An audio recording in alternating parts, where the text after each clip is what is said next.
শ্রী শ্রী চৈতন্য চরিতামৃতম মধ্যলীলা ঊনবিংশ পরিচ্ছেদ।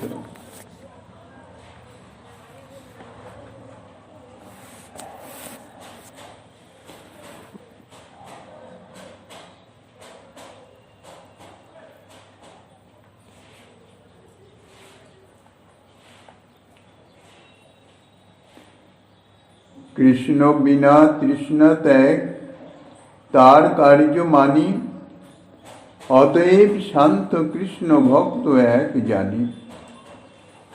স্বর্গমোক্ষ কৃষ্ণ ভক্ত নরক করি মানে, কৃষ্ণ নিষ্ঠা তৃষ্ণা ত্যাগ শান্তের দুই গুণে। কলিযুগ পাবন অবতার পরম করুণাময় শ্রী গৌরাঙ্গ সুন্দরের পরম অন্তরঙ্গ প্রিয় পার্ষদ বর্জ্য পূজ্যপাদ শ্রী কৃষ্ণদাস কবিরাজ গোস্বামী মহাশয় তাহার শ্রী চৈতন্য চরিতামৃত নামক শ্রী গ্রন্থের মধ্যলীলার ঊনবিংশ পরিচ্ছেদে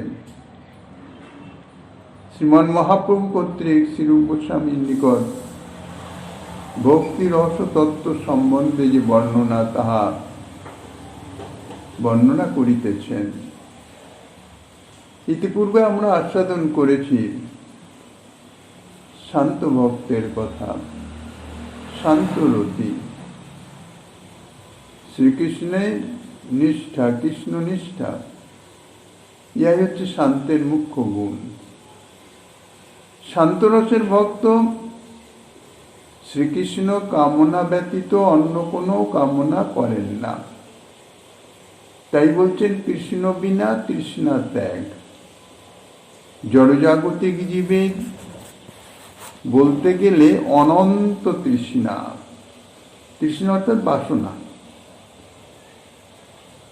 জড়জাগতিক বহুবিধ বিষয়ে নিরন্তর বাসনার তরঙ্গ মায়ামুগ্ধ জীবের হৃদয়ে প্রবাহিত হচ্ছে। যাহারা ভজনে ব্যাপৃত হয়েছেন, ভজনে প্রবৃত্ত হয়েছেন, ভজন করছেন, তাহাদেরও যতক্ষণ পর্যন্ত না ভজনে নিষ্ঠা আসছে, ইষ্টে নিষ্ঠা আসছে, ততক্ষণ পর্যন্ত ভজন বাসনাও যেমন আছে, সেই সঙ্গে সঙ্গে ভোগ বাসনাও বিরাজমান। জড়জাগতিক নানাবিধ বিষয়ে নানাবিধ প্রকারের বাসনা বিরাজমান।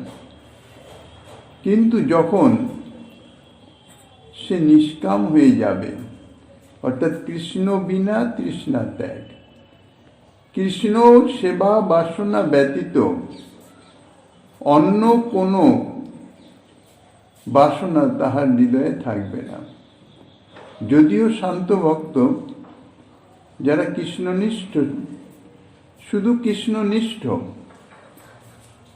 তাদের সেবাদি বাসনা নাই, মানে শ্রীকৃষ্ণ সেবা নাই। শ্রীকৃষ্ণ বাসনারূপ কার্য থাকায় শান্ত একজন কৃষ্ণ ভক্ত, কিন্তু তার কৃষ্ণ বিনা অন্য কোনো বাসনা নাই। কৃষ্ণ বিনা তৃষ্ণা ত্যাগ তার কার্য মানে, অর্থাৎ কৃষ্ণনিষ্ঠার কার্যই হচ্ছে এখানে এইটাই। শান্ত ভক্তের মাধ্যমে কৃষ্ণনিষ্ঠা প্রকাশিত হচ্ছে অন্য বাসনা ত্যাগের মাধ্যমে। শ্রীকৃষ্ণ সেবা বাসনার মধ্যে দিয়ে নয়। শ্রীকৃষ্ণের সেবা বাসনা শান্ত ভক্তের জাগরিত হয় না। শান্ত ভক্তের যে কৃষ্ণনিষ্ঠার যে কার্য, তা হচ্ছে কৃষ্ণ ব্যতীত অন্য সমস্ত বাসনা ত্যাগ। শ্রীকৃষ্ণ ঐকান্তিকী নিষ্ঠা থাকলেই তবেই কৃষ্ণ ব্যতীত অন্য বিষয়ের বাসনা বা অন্য বিষয়ের জন্য কোনো রূপ কামনা থাকতে পারে না। যদি কৃষ্ণ নিষ্ঠার কিছু কমতিও থাকে, তাহলে অন্য বাসনাও সেই সঙ্গে সঙ্গে হৃদয়ে জাগরিত হবে। কৃষ্ণ নিষ্ঠার ফলই হচ্ছে কৃষ্ণ ছাড়া অন্য সমস্ত বাসনা ত্যাগ। স্বর্গ মোক্ষ কৃষ্ণ ভক্ত নরক করি মানি। যারা কৃষ্ণনিষ্ঠ কৃষ্ণ ভক্ত মাত্রেই তাকে কৃষ্ণনিষ্ঠ হতে হবে। এটা হচ্ছে কৃষ্ণ ভক্তের গোড়ার কথা। কৃষ্ণনিষ্ঠ না হলে তার তো ভক্ত, কৃষ্ণ ভক্তর সে পর্যায়েই আসবে না। পরবর্তীকালে ধীরে ধীরে ভক্তের নানান রকম তারতম্য হবে ঠিকই, শান্ত, দাস্য, সখ্য, বাৎসল্য, মধুর, এই পঞ্চরসেরই ভক্ত। কিন্তু তার মধ্যে প্রাথমিক স্তরে অর্থাৎ সর্বপ্রথম তা হচ্ছে শান্তরস, শান্ত ভক্ত।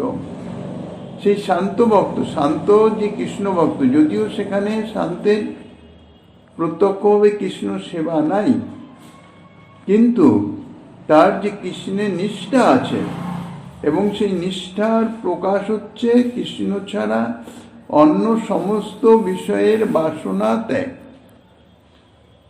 কৃষ্ণ ব্যতীত অন্য তৃষ্ণা না থাকাই শান্ত হচ্ছে ভক্ত, কৃষ্ণ ভক্ত। স্বর্গ মোক্ষ সাধারণত জড়জাগতিক জীবের ভোগ বাসনা দুইভাবে প্রকাশিত। এক হচ্ছে দেহেন্দ্রিয়াদির ভোগ বাসনা, দেহেন্দ্রিয়ের মাধ্যমে জড়জাগতিক বিষয়ে সঙ্গে সংযোগে এটা যে সুখ অনুভব হয়, সেই সুখ চরিতার্থ করবার বাসনা। সেটা এই জগতে সুখের সঙ্গে দুঃখ মিশ্রিত, কারণ এই জগতে যে দেহ প্রাপ্ত হওয়া যায় তাহা সুখ দুঃখ ইত্যাদি নানাবিধ একই সঙ্গে ভোগ করার নিমিত্ত। কিন্তু যাহারা নিজ সুখ বাসনা করে তাহারা চায় নিরন্তর সুখ ভোগ করব। এখন নিরন্তর সুখ ভোগ করতে গেলে তাদের দেহ চাই, সেটি হচ্ছে দেবদেহ, স্বর্গধাম।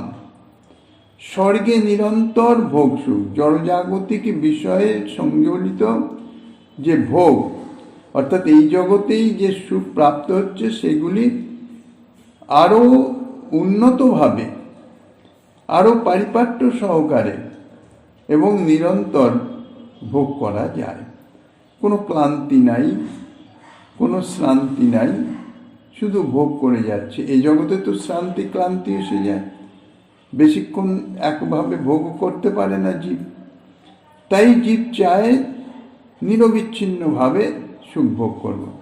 তার জন্য সে কর্মমার্গে যাগযজ্ঞ ইত্যাদি মাধ্যম দিয়ে কৃষ্ণ ভক্তি করে হয়তো, কিন্তু তার মুখ্য উদ্দেশ্য কৃষ্ণ নিষ্ঠা নয়। তার মুখ্য উদ্দেশ্য স্বর্গসুখ ভোগ। তারপরে স্বর্গসুখ ভোগ পুণ্য সঞ্চয় করে পুণ্য পরিবর্তে তাহারা স্বর্গসুখ ভোগ করে। এবার পুণ্যরূপ পুঁজি যখন শেষ হয়ে যায় তখন সেই সুখ থেকে বঞ্চিত হয়ে যায়, আবার পৃথিবীতে এসে উপস্থিত হয়, আবার অন্য কর্মের ফলে অন্য যোনিতেও চলে যেতে পারে, আবার পুনরায় মনুষ্য দেহ প্রাপ্ত হয়ে আবার সেই সুখ বাসনায় আবার সেই কর্ম করে স্বর্গসুখ। বারবার এইরকম হওয়ার পরে তারা বোঝে যে এই জড়জাগতিক বিষয়ের সম্বন্ধনীয় সুখটি যথার্থ সুখ নয়, এটা দুঃখ অন্তরিত হওয়ার রূপ একটি অনুভব। যেমন দৃষ্টান্ত দিয়েছেন, এই জগতের সুখ, বিষয়ের সুখটি কিরকম?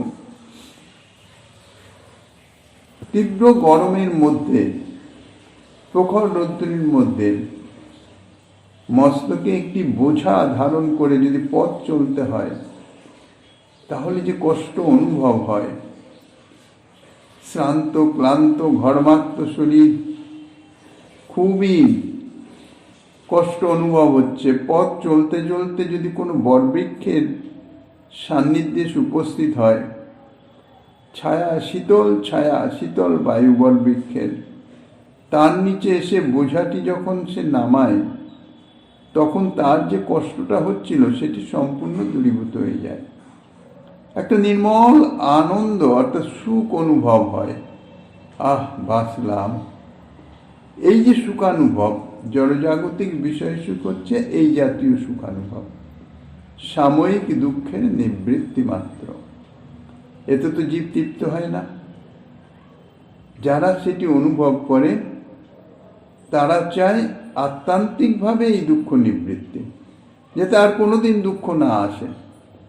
দুঃখ না আসে আর দুঃখের অন্তর্হিতে বা দুঃখ নিবৃত্তিতে সুখ অনুভব তাও যেন না হয়। অর্থাৎ গতানুগতিক নয়, নিরবিচ্ছিন্ন শাশ্বত সুখ চাই। তার জন্যে তাহারা মুক্তি কামনা করে, মোক্ষ। চতুর্বিধ যে পুরুষার্থ, ধর্ম, অর্থ, কাম, মোক্ষ। মোক্ষ বলতে সাধারণত সাযুজ্য মুক্তিকে বোঝায়। পঞ্চবিধা যে মুক্তি আছে তার মধ্যে ঈশ্বরের ব্রহ্মস্বরূপের অর্থাৎ জ্যোতিস্বরূপের লীন হয়ে গিয়ে একটি নিরবিচ্ছিন্ন আনন্দ অনুভব করা। ব্রহ্মে যদি একবার লীন হয়ে যায় সেখান থেকে আর আসার সম্ভাবনা নেই, নিরন্তর সেই আনন্দ অনুভব করে। তার নাম হচ্ছে মোক্ষ, সাযুজ্য মুক্তি। কিন্তু যারা ভক্ত হয়, শ্রীকৃষ্ণনিষ্ঠ হয়, কৃষ্ণ ব্যতীত তাদের আর অন্য কোনো তৃষ্ণা থাকে না, না স্বর্গসুখ ভোগের তৃষ্ণা, না মোক্ষ ভোগের তৃষ্ণা। স্বর্গ মোক্ষ তৃষ্ণা তো থাকেই না, উপরন্তু তারা এই স্বর্গ এবং মোক্ষকে নরকের সমান করে মনে করে। স্বর্গ মোক্ষ কৃষ্ণ ভক্ত নরক করি মানে। নরক, নরক বলতে আমরা কি বুঝি? একটা যন্ত্রণাদায়ক স্থান, পীড়াদায়ক স্থান, যেখানে অসহ্য যন্ত্রণা ভোগ করতে হয় নানাবিধ প্রকারে, নানাবিধ ভাবে, তাকে আমরা নরক মনে করি। তাহলে যারা ভক্ত নয় তারা এই স্বর্গ এবং মোক্ষকে তারা একান্ত নিজেদের প্রিয় বলে তারা মনে করে, তারা সুখ বলে মনে করে, প্রিয় বলে, কাম্যবস্তু বলে মনে করে। তার জন্য তারা আপ্রাণ চেষ্টা করে। কিন্তু যারা একবার কৃষ্ণ ভক্ত হয়ে যায়, কৃষ্ণনিষ্ঠ হয়ে যায়, তাহাদের কাছে এই স্বর্গ এবং মোক্ষ নরকের তুল্য যন্ত্রণাদায়ক বলে অনুভব হয়। স্বর্গ এবং মোক্ষ ও নরক স্বরূপত কিন্তু সমান নয়। স্বর্গ মোক্ষ, স্বর্গে দেহেন্দ্রিয়াদির সুখ, মোক্ষে আত্মার সুখ, ব্রহ্মানন্দ, আর নরকে অসীম যন্ত্রণা। যন্ত্রণা রূপ যন্ত্রণা প্রাপ্তি বা ভোগ জন্যে একটি নারকীয় দেহ প্রাপ্ত হয়। সেই দেহে তাহারা নরক যন্ত্রণা ভোগ করে। এই দেহে কিন্তু নরক যন্ত্রণা ভোগ হবে না, বা এই দেহে স্বর্গসুখও ভোগ হবে না, আর এই দেহেও মোক্ষ প্রাপ্ত হওয়া যায় না। তার জন্য ভিন্ন ভিন্ন দেহ আছে। স্বর্গসুখ ভোগের জন্য দেবদেহ প্রাপ্ত হয়, মোক্ষ সুখ ভোগ করবার জন্যে ব্রহ্মে লীন হয়ে যেতে হয়, আর নরক যন্ত্রণা ভোগের নিমিত্ত একটি নারকীয় দেহ প্রাপ্ত হয়। কাজে এই তিনটের স্বরূপ সমান নয়, সব ভিন্ন ভিন্ন। কিন্তু কৃষ্ণ ভক্তের এ তিনটের কোনোটাতেই প্রয়োজন নাই। এ তিনটার কোনোটার প্রতি সে আকৃষ্ট বিকৃষ্ট হয় না।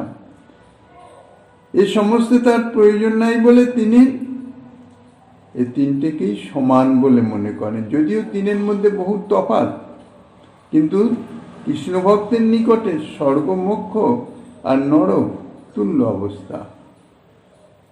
কৃষ্ণেতে নিষ্ঠা এবং কৃষ্ণ বিনা তৃষ্ণা ত্যাগ, এই কারণেই তাদের চিত্তে স্বর্গ, মোক্ষ আর নরক একই মনে হয়। এই দুটো হচ্ছে শান্তরতির গুণ। নিষ্ঠা, অবিচলিতভাবে বুদ্ধির স্থিতি। অর্থাৎ শ্রীকৃষ্ণে তার যে বুদ্ধি, শ্রীকৃষ্ণ নিষ্ঠ হয়ে গেছে, অর্থাৎ শ্রীকৃষ্ণে অবিচলিতভাবে স্থিতি লাভ করেছে। শ্রীকৃষ্ণকে ছেড়ে আর এক ক্ষণের জন্যেও তার বুদ্ধি অন্য কোথাও, অন্য কোনো বিষয়ে যায় না। কৃষ্ণনিষ্ঠা এবং কৃষ্ণাবিনা অন্য তৃষ্ণা ত্যাগ, এই দুইটি হচ্ছে গুণ। তৃষ্ণা ত্যাগ এটা কৃষ্ণনিষ্ঠারই কার্য। কৃষ্ণের নিষ্ঠা তখনই সফলবিত হবে যখন অন্য বিষয়ের তৃষ্ণার সম্যক রূপে ত্যাগ হবে। তাহলে কি তৃষ্ণা ত্যাগটি কৃষ্ণনিষ্ঠারই কার্য বা ফল। এই জন্য যেখানেই কৃষ্ণনিষ্ঠা আছে সেখানেই তৃষ্ণা ত্যাগ অবশ্যই থাকতে হবে। যদি অন্য বিষয়ে তৃষ্ণা ত্যাগ না থাকে তাহলে বুঝতে হবে তাহার কৃষ্ণ নিষ্ঠাটি সম্যক হয় নাই। তাই এই দুইটি গুণকে একীভূত করে দেওয়া হয়েছে। অর্থাৎ কৃষ্ণনিষ্ঠা, তৃষ্ণা ত্যাগ দুটি অঙ্গাঙ্গিভাবে জড়িত। কৃষ্ণনিষ্ঠা থাকলেই তার অন্য বিষয়ে তৃষ্ণা ত্যাগ হবেই। এই জন্য কেবল কৃষ্ণনিষ্ঠাও বলা যায়, একই গুণ। যেহেতু মধু বললে মধু এবং সঙ্গে সঙ্গে তার মিষ্টত্ব উভয়কেই বোঝায়। মধু বললে তো আর কোনো তিক্ত বস্তু বোঝা যাবে না। মধুর যে স্বরূপ, সেই স্বরূপটি দেখে কেউ মনে করবে না যে এটা তিক্ত বা এটা কষায়, এটা মিষ্ট। এটা মধুর স্বরূপগত গুণ বা ধর্ম। তো সেই রকম কৃষ্ণনিষ্ঠার স্বরূপগত ধর্মই হইতেছে অন্য বিষয়ে তৃষ্ণা ত্যাগ। কৃষ্ণনিষ্ঠা বললেই যে সেখানে তৃষ্ণা ত্যাগ আছে এটি স্বাভাবিকভাবে বুঝতে হবে, কেননা তৃষ্ণা ত্যাগ না থাকলে সে কৃষ্ণনিষ্ঠ হতে পারছে না। এই দুইটি অবিচ্ছেদ্য রূপে পরস্পর সম্বন্ধযুক্ত। দাস্য সখ্য মধুর রসের গুণ বর্ণনে পরবর্তী পয়াসমূহে এই কৃষ্ণনিষ্ঠা ও তৃষ্ণা ত্যাগ এই দুইটিকে একত্রে এক গুণ হিসাবেই ধরা হয়েছে, কৃষ্ণনিষ্ঠা হিসাবেই ধরা হয়েছে। কেননা কৃষ্ণনিষ্ঠা মানেই তৃষ্ণা ত্যাগ, এটি স্বাভাবিক। শ্রীমদ্ ভাগবতের একটি শ্লোকের উদ্ধৃতি দিয়েছেন, নারায়ণ পরা সর্বে ন কুতশ্চন বিভ্রতি স্বর্গাপ বর্গ নরকে সপি তুল্যার্থদর্শিনঃ। অর্থাৎ নারায়ণ পরা যে ভক্তগণ তারা স্বর্গ অপবর্গ নরক একই রকম মনে করে, তাদের কাছে একই দৃষ্টি। তাহলে এই দুই গুণ ব্যাপে সব ভক্তজনে আকাশের শব্দগুণ যেন ভূতগণে। শান্তদাস্য সখ্য বাৎসল্য মধুর, এই পাঁচ ভাবেরই তো ভক্ত। জগতে যত ভক্ত আছে, কৃষ্ণ ভক্ত আছে, যারা যথার্থ কৃষ্ণ ভক্ত, শুদ্ধ ভক্ত, সকামী ভক্ত নয়। ভক্ত বহুবিধ আছে। যারা সকামী ভক্ত, কামনা পূর্তির নিমিত্ত কৃষ্ণের ভজন করে বা কৃষ্ণ সেবা করে, কৃষ্ণের পূজা বা কোনো অনুষ্ঠান করে, তারা সকামী ভক্ত, তারা যথার্থ কৃষ্ণ ভক্ত নয়। কিন্তু যারা যথার্থ কৃষ্ণ ভক্ত তাহারা পাঁচ ভাবে শ্রীকৃষ্ণের সেবা করে। ভক্ত কারা? যারা শ্রীকৃষ্ণকে সেবা করে সুখী করে, এই যাদের কাজ তারাই হইতেছে ভক্ত বা সেবক। তা এই যে সেবকগণ, এই সেবকগণের সেবাটি পাঁচ ভাগে বিভক্ত হয়। শান্ত, দাস্য, সখ্য, বাৎসল্য, মধুর। এই যে পাঁচ ভাবের ভক্ত, তাদের সকলের মধ্যেই কৃষ্ণনিষ্ঠা এবং কৃষ্ণবিনা অন্য তৃষ্ণা ত্যাগ, এই দুইটি গুণ মিলে একই গুণ কৃষ্ণনিষ্ঠা। এটি সকল ভাবের ভক্তের মধ্যেই বিদ্যমান থাকতে হবে, বিদ্যমান আছে, কারণ এটা প্রাথমিক। কৃষ্ণনিষ্ঠা না হলে সে কৃষ্ণ ভক্ত হতে পারছেই না। কাজেই এটি সকলের মধ্যেই আছে। কোনো ভাবের ভক্তের শ্রীকৃষ্ণ বাসনা ব্যতীত অন্য কোনো বাসনা নাই। কেন? অন্য কোনো বাসনা থাকলে সে কৃষ্ণ ভক্ত বলে দাবি করতে পারে না, বা সে কৃষ্ণ ভক্ত হয়ও না। দৃষ্টান্ত দিয়েছেন আকাশের শব্দগুণ। ক্ষিতিয়ব তেজ মরুদ্বম, এই যে পঞ্চভূত, প্রত্যেক ভূতের এক একটি গুণ আছে। ক্ষিতি অর্থাৎ পৃথিবী, অপ অর্থাৎ জল, তেজ অর্থাৎ অগ্নি, মরুত অর্থাৎ বায়ু, বোম অর্থাৎ আকাশ। এই পঞ্চভূত তার পঞ্চগুণ, শব্দ স্পর্শ রূপ রস গন্ধ, এই পঞ্চগুণ।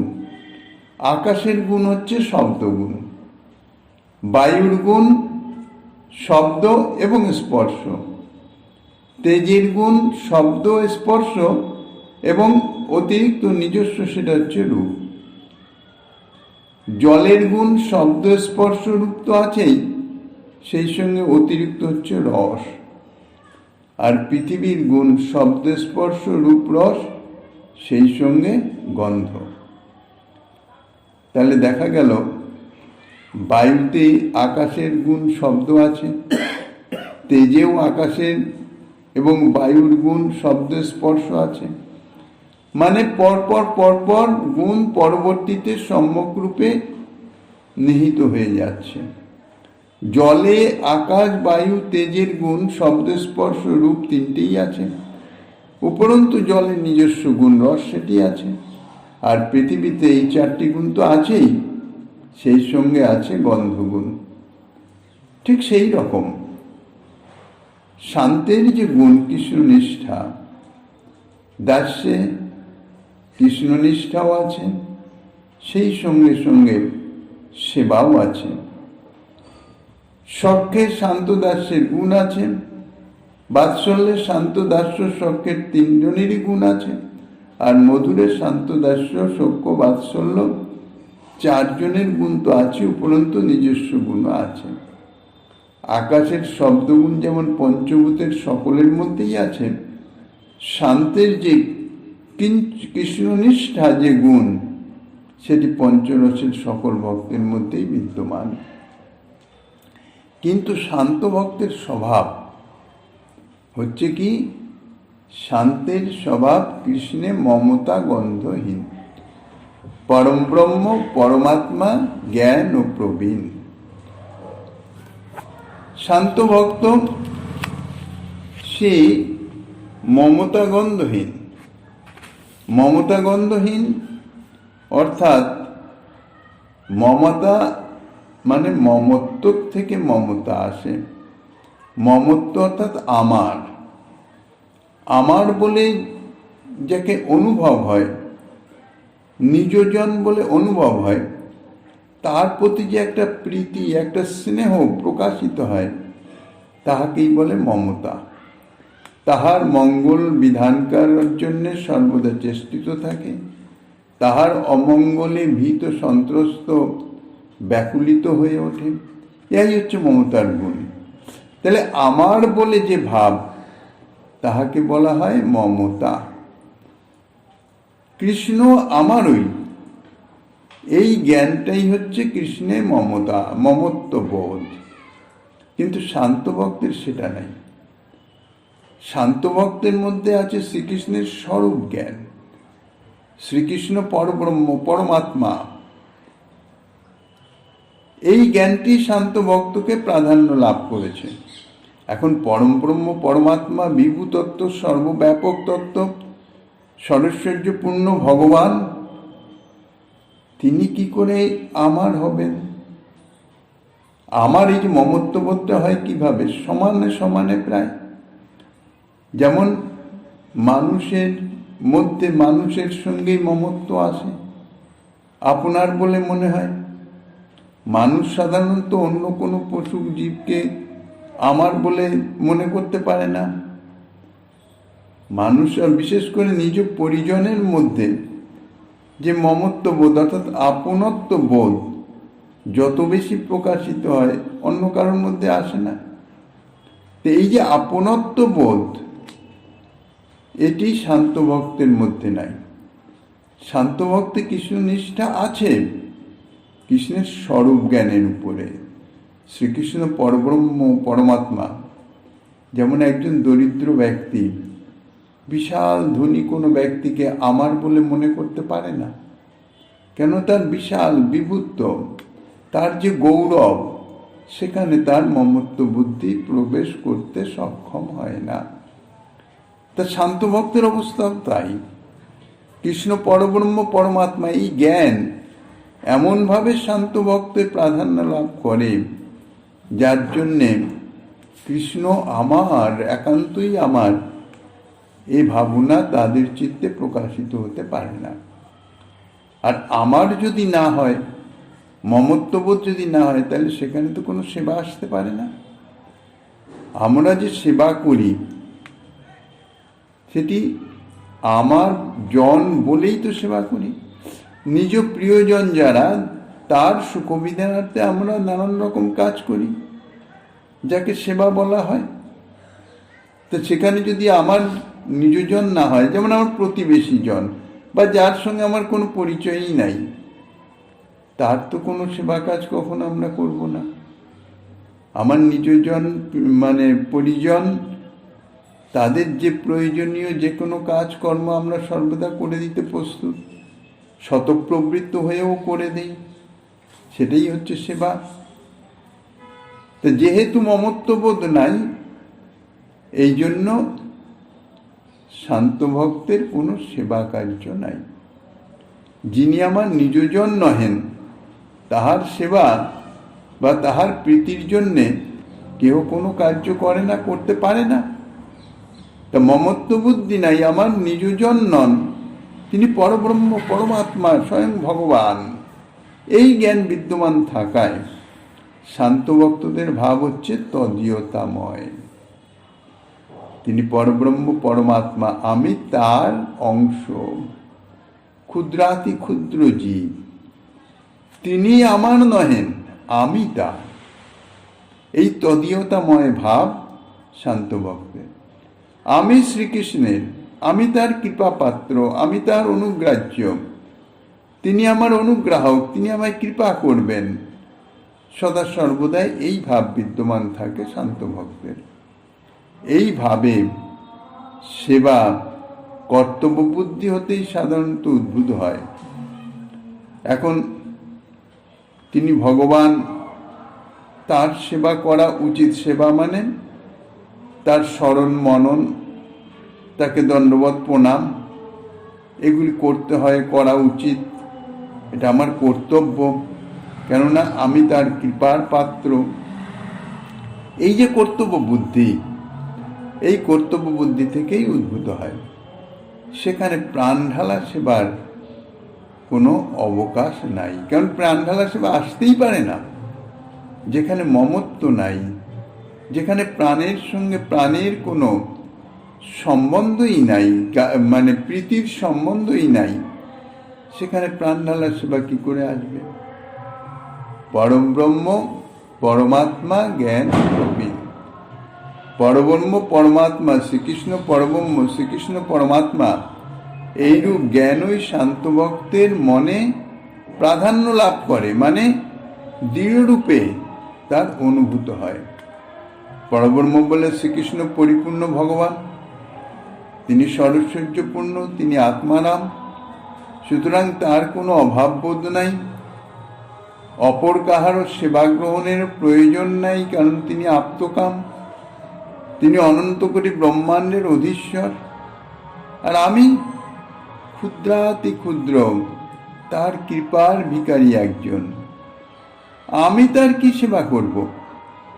তিনি অনন্ত কোটি ব্রহ্মাণ্ডের অধীশ্বর, আমি ক্ষুদ্রাতি ক্ষুদ্র এক জীব, তারই সৃষ্ট কোনো ব্রহ্মাণ্ডের এক কোণে কোথায় পড়ে আছি, আমি তার কি সেবা করব? আমার কি যোগ্যতা?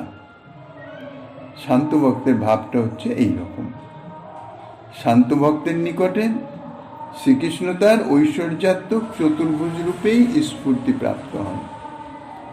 শ্যামাকৃতি স্ফুরতি চতুর্ভুজ অয়ম, ঐশ্বর্য স্বরূপ। তিনি সচ্চিদানন্দ সান্দ্রাঙ্গ আত্মা রাম ও শিরোমণি, পরমাত্মা পরম ব্রহ্ম সমদান্ত সুচির বসী।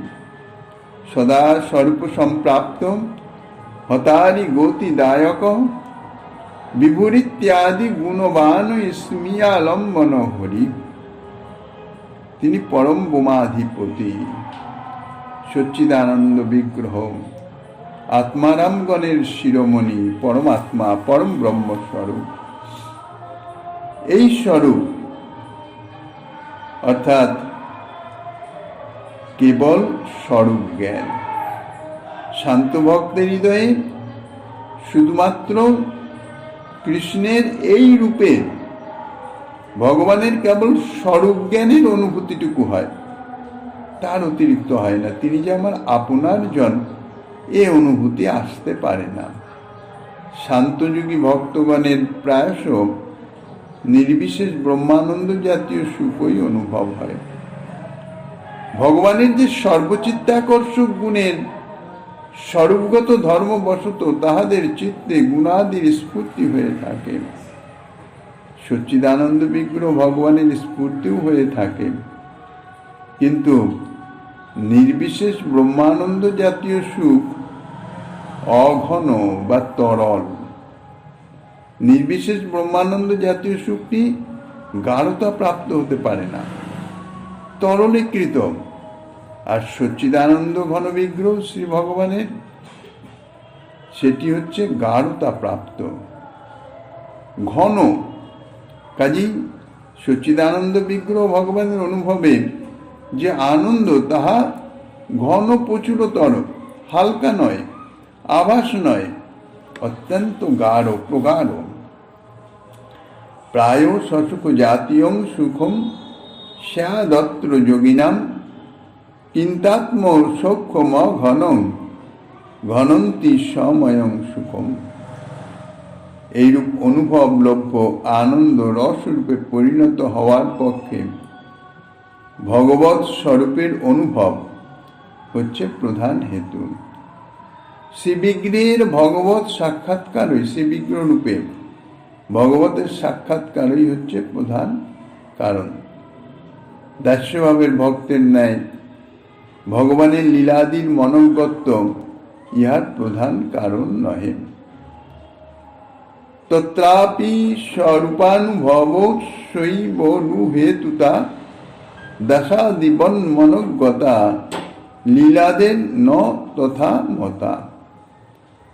ইহাদের পক্ষে লীলা সুখের অনুভব যথা কথঞ্চিত, মানে নায়ের মতন, নায়ের পর্যায়ে। শান্ত রসের ইহাই হচ্ছে কারণ, আর শান্ত ভক্তের ইহাই হচ্ছে প্রাপ্তি। স্বরূপাদি চতুর্বিধা মুক্তি হচ্ছে দুই রকম। এক হচ্ছে সুখৈশ্বর্যতরা, দ্বিতীয় হচ্ছে প্রেম ও সেবত্তরা। কেবল স্বরূপ জ্ঞান হয় শান্ত রসের, পুণ্যৈশ্বর্য প্রভু জ্ঞান অধিক হয় দাস্যে।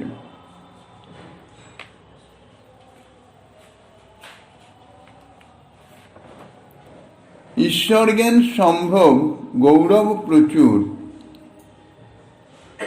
সেবা করি কৃষ্ণের সুখ দেন নিরন্তর। এবার দাস্য ভক্তের কথা বলছেন। দাস্য ভক্ত জানলাম যে চতুর্বিধা মুক্তি আছে বৈকুণ্ঠে, সাযুজ্য মুক্তি নয়, মোক্ষ নয়, সারূপ্য, সামীপ্য, শাস্তি আর সালোক্য। এই চতুর্বিধা মুক্তি মাধ্যমে সেবা প্রাপ্ত হয়। কিছু সেবা বাসনা তাহাদের থাকে, তাহারা দাস্য ভাবাপন্ন। সেই যে সেবা বাসনা, সেটাকে দুই ভাগে ভাগ করা আছে। এক হচ্ছে সুখৈশ্বর্যতরা, আর দ্বিতীয় হচ্ছে প্রেম ও সেবোত্তরা। এখন এই দুই ভাবের মধ্যে যারা যে ভাবের ভজনা করেন, তদ অনুরূপ তারা মুক্তি লাভ করেন, অর্থাৎ পার্শ্বদেহ লাভ করেন, সেই লোক প্রাপ্ত হন। সুখৈশ্বর্যোত্তরা মুক্তি যারা লাভ করেন, তাহারাও শান্ত ভক্ত, তাহাদের চিত্তে কি শ্রীকৃষ্ণের সম্বন্ধে মমতা বুদ্ধি জাগতে পারে না। সুতরাং শ্রীকৃষ্ণের লীলা সুখ তাহাদের চিত্তকে ততটা আকৃষ্ট করতে পারে না। ভগবানের স্বরূপ অনুভবজনিত আনন্দেই তারা নিজেদের কৃতার্থ জ্ঞান করেন। যাহারা মুমুক্ষু তাপস শান্ত ভক্ত, সম্ভবত তাহাদের চিত্তেই প্রথমত নির্বিকার ব্রহ্মানন্দ জাতীয় সুখের অনুভব হয়। ইহা নির্বিশেষ ব্রহ্মানন্দ নয়, সাযুজ্য মুক্তি প্রাপ্ত ব্রহ্মানন্দ নয়, নিস্তরঙ্গ উচ্ছ্বাসীন তরল আনন্দ তাহা নয়। সাধারণভাবে কৃষ্ণরতির কথা বলা হয়েছে, কৃষ্ণরতির বৈশিষ্ট্যের কথা বলা হয়েছে। ইহা দুই রকমের, ঐশ্বর্য জ্ঞান মিশ্রা এবং কেবলা। শান্তরতিতে ঐশ্বর্য জ্ঞান প্রধান বলে তাহা কখনো কেবলা হতে পারে না, বিশুদ্ধ হতে পারে না। শান্তরতি থেকে জাত শান্তরসের কথা বলা হয়েছে। দাস্যসখ্য বাৎসল্য মধুর রতি, এটি দুই রকমের আছে। ঐশ্বর্য জ্ঞান মিশ্রাও আছে, আবার কেবলাও আছে। কেবলা অর্থাৎ বিশুদ্ধা, পরিপূর্ণ মাধুর্যময়, কোন রকম ঐশ্বর্য মিশ্রিত নয়, ঐশ্বর্যের আভাসও নাই।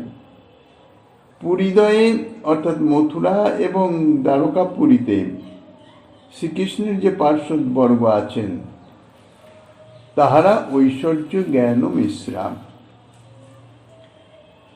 তাহাদের যে ভক্তি তাহা মাধুর্য এবং ঐশ্বর্য উভয়ের মিশ্রিত অবস্থা, মিশ্রিত রূপে প্রকাশিত হয়। আর ব্রজভূমিতে যে সমস্ত পার্শ্বদগণ আছেন তাদের যে ভাব তাহা পরিপূর্ণ মাধুর্য।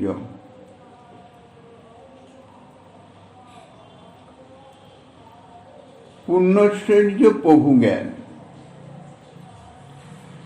চারি শ্রেণীর যে ভক্তের কথা বলা হয়েছে, দাস্যসখ্য বাৎসল্য মধুর, তাদের মধ্যে দাস্য ভক্ত ব্রজে রক্তপত্রকা আদি যে অনুগগণ, ইহা ব্যতীত অন্য সকলের মধ্যেই শ্রীকৃষ্ণের ভগবত্তার জ্ঞান। অর্থাৎ অন্য সব ধামে যে সমস্ত শ্রীকৃষ্ণ পার্ষদ আছেন যারা দাস্যভাবের ভক্ত, তাহাদের মধ্যে শ্রীকৃষ্ণের ভগবত্তার জ্ঞান বিদ্যমান থাকে, অর্থাৎ ঐশ্বর্য জ্ঞানটি বিদ্যমান থাকে। শ্রীকৃষ্ণ ভগবান, এই জ্ঞান বিদ্যমান।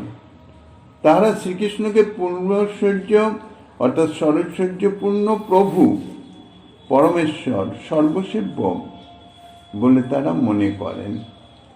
তাহাদের রতি এই জন্য হয় ঐশ্বর্য জ্ঞান মিশ্রা।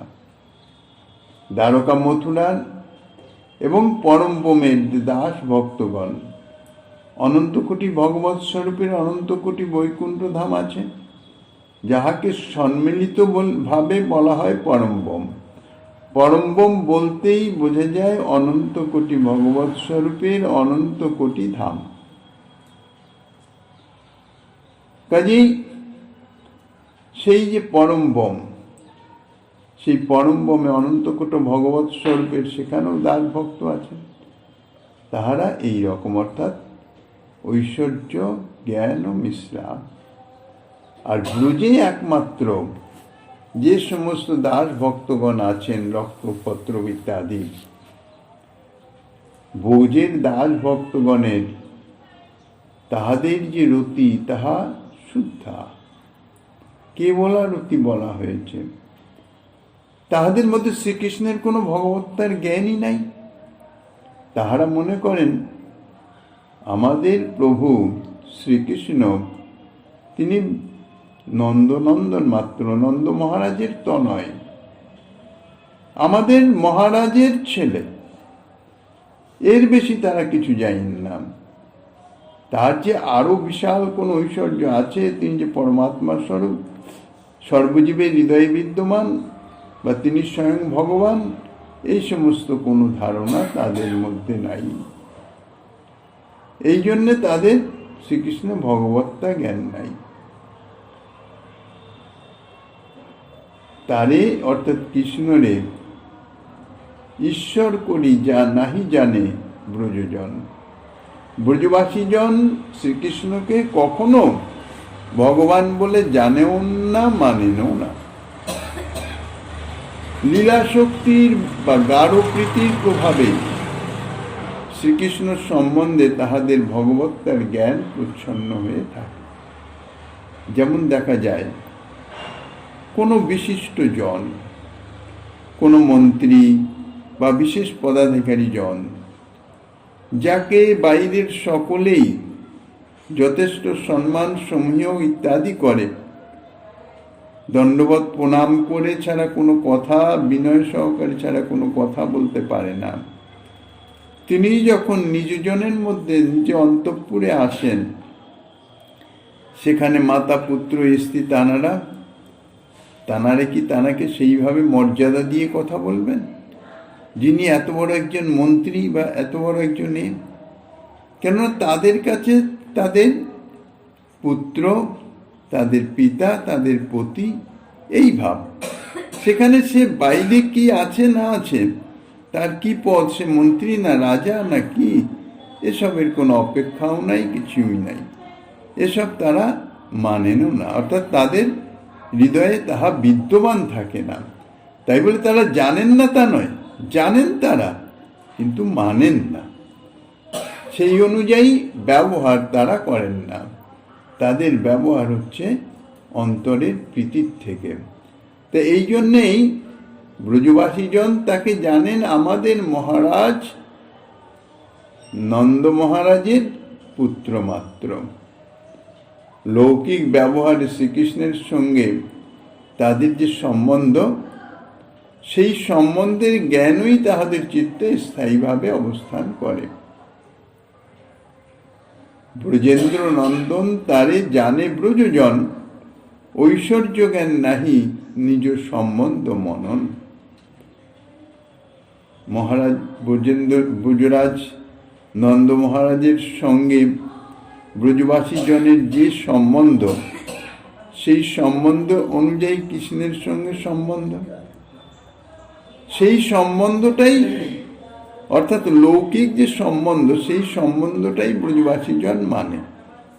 শ্রীকৃষ্ণ ভগবান, ভগবানের সঙ্গে জীবের যে কি সম্বন্ধ, এসব ব্রজবাসীজন তারা মানেনও না, তারা সে বিষয়ে কোনো অনুসন্ধানও করেন না। সমস্ত ব্রজ পরিকরদেরই সুতরাং রক্তপত্রকারী দাস ভক্তদেরও শ্রীকৃষ্ণ সম্বন্ধে এই ভাব।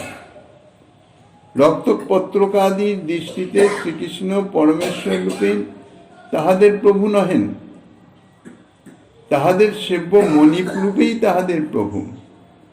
তাহাদের সেব্য মহারাজ নন্দের তনয়, কাজী আমার মণিপ, আমার প্রভু, আর তাহারা তার দাস, সেবক বা ভৃত্য।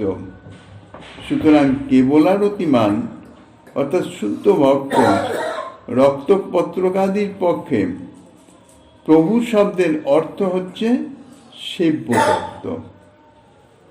মণিপকে ঈশ্বরও বলা যায়। মণিপরূপ ঈশ্বর অর্থাৎ প্রভুর ভাব হল ঐশ্বর্য। রক্তপত্রকাদির পক্ষে তাহাদের প্রভু শ্রীকৃষ্ণের এই ঐশ্বর্য অর্থাৎ ভগবানের সরৈশ্বর্য নহে, পরন্তু তাহাদের ঐশ্বর্য অর্থাৎ তাহাদের মনের যে প্রভু ভাব, তা হচ্ছে মনিবদের সদ্গুণাবলী, শক্তি সামর্থ্য আদি, সেই সঙ্গে কারুণ্য আদি, দাস্য বাৎসল্য ভাব আদি। তাহারা মনে করেন নন্দতনয় শ্রীকৃষ্ণ তাহাদের সেব্য মনিব এবং মনিবের সমস্ত সদ্গুণই পূর্ণ মাত্রায় তাতে বর্তমান আছে।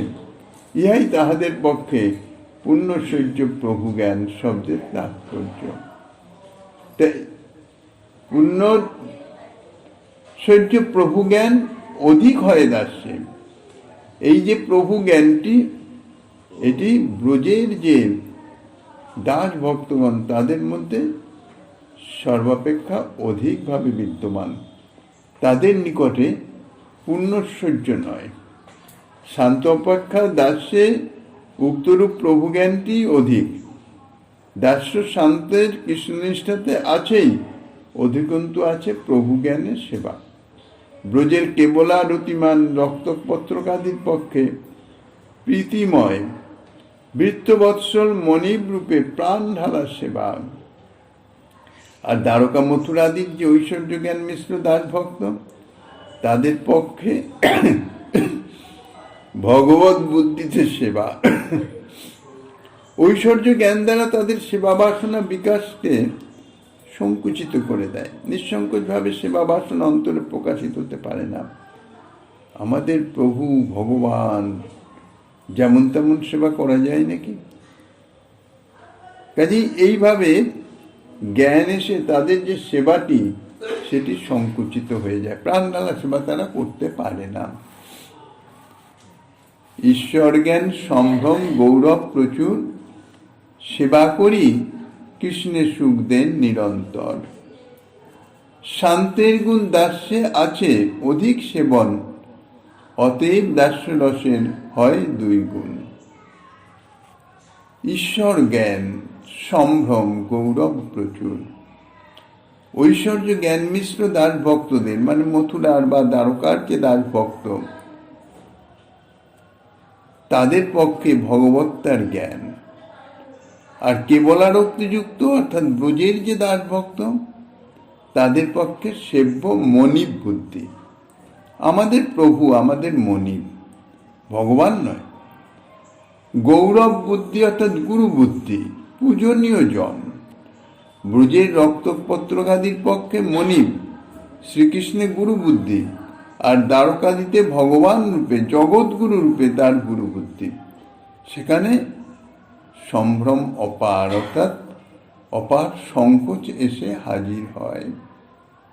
শান্তরসের যে গুণ অর্থাৎ কৃষ্ণ নিষ্ঠা বা কৃষ্ণ বিনা তৃষ্ণা ত্যাগ, ব্রজের দাস্যে তা তো আছেই, অতিরিক্ত আছে সেবা ভাব। শান্তের কৃষ্ণনিষ্ঠা গুণ, অধিকন্তু হচ্ছে সেবা গুণ। তাহলে দাস্য ভক্তের মধ্যে দাঁড়ালো কৃষ্ণনিষ্ঠা গুণ এবং সেবা গুণ। এরপর শ্রীমন মহাপ্রভু সখ্য ভক্তের কথা বলবেন। শ্রীমন মহাপ্রভু গিরিধারীর কৃপা হলে আগামী দিন আস্বাদনের বাসনা রেখে অদ্যকার শ্রী চৈতন্য কথা